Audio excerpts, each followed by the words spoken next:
leaders namin si Christina ngayong hapon. Welcome to the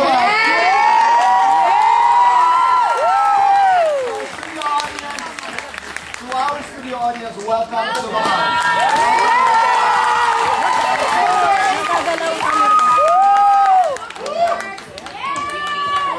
Ninang.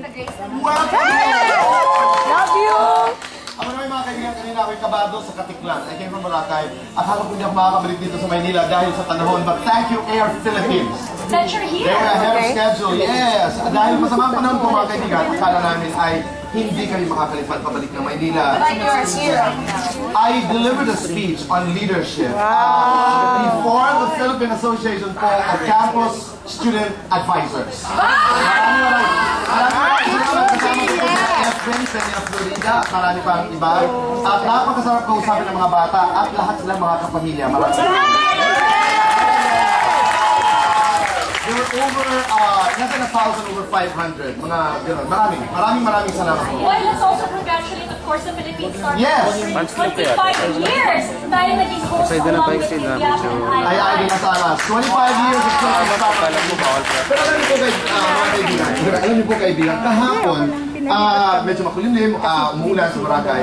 Nag-sailboat ako. You've No, I was with some friends.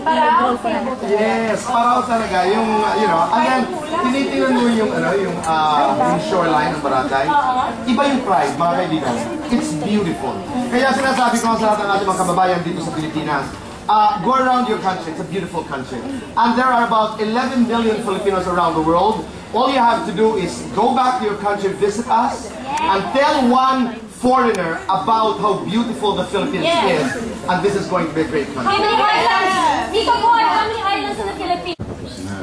You see sa Blue Ocean, Blackberry, excuse me, phones, and then nakikita mo yung post ng 2 more weeks. So many more things. We're sad na matapos na because it's become such a big part of our life the last 5 months. Yes. Gusto mo Yes, and you see the best and the worst part of everybody in this. babalik ko sa agency mo.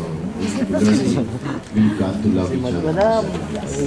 Kuya Ariel, sa last interview with Miss Ogem, sabi niya parang pati ang mga veteran actors want to do a lot of different things. Diba? Gusto na mag-try ng mga bago. Is there anything else that you would like to do? You started as a singer, now you're an actor, you're well-respected, you're also into different businesses outside of show. Is there anything you want to do? Dance.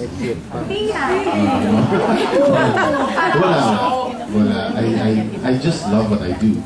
I love acting. I also love singing. So whenever I'm blessed or whenever I'm given a project like this, I accept it wholeheartedly, and I learn to love it. Because, it's really my passion. Minsan, I try to deny it, but it's really in me too, as an artist. And sabi nga nila that you had plans of moving to Canada, of migrating, is that true? Yes, pero matagal pa yun, and we're not even sure yet if that's gonna happen. Because original plan was when my kids are in college na. Right now, they're in grade 5 and 6, so malayo pa. If ever that is gonna happen, so matagal pa.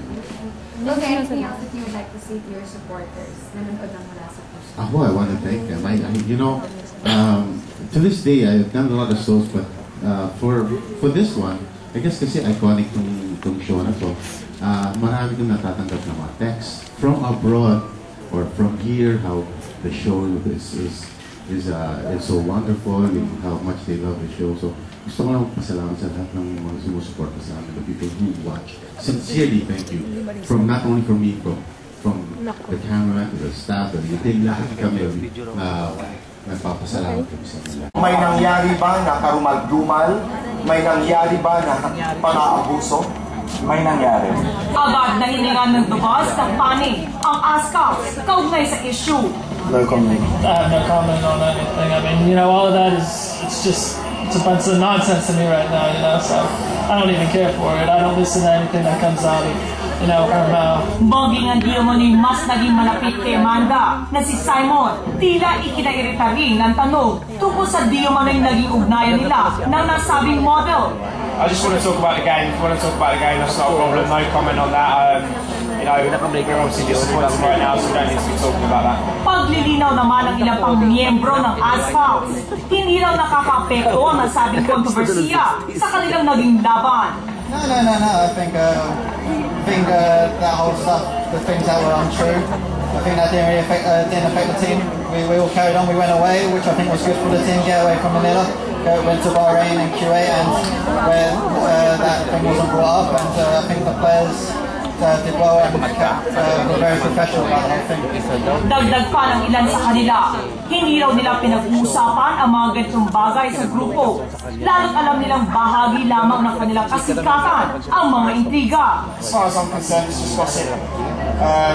You know, people talk about this kind of stuff all the time, and unfortunately it happens. You know, when people are popular, this kind of stuff happens.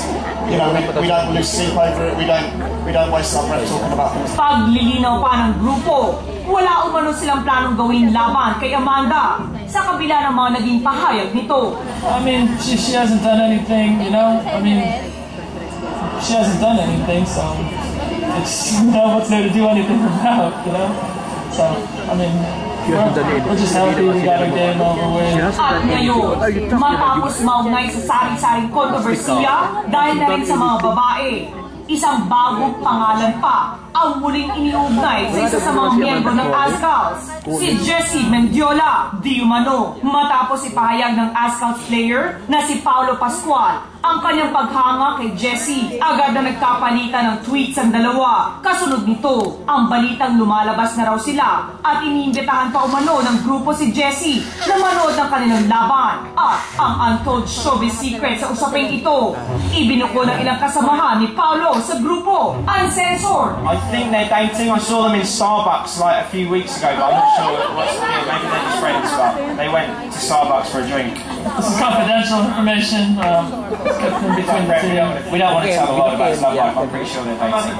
It all started kasi with a tweet about his game. But this isn't the recent game. It was before pa. Tapos parang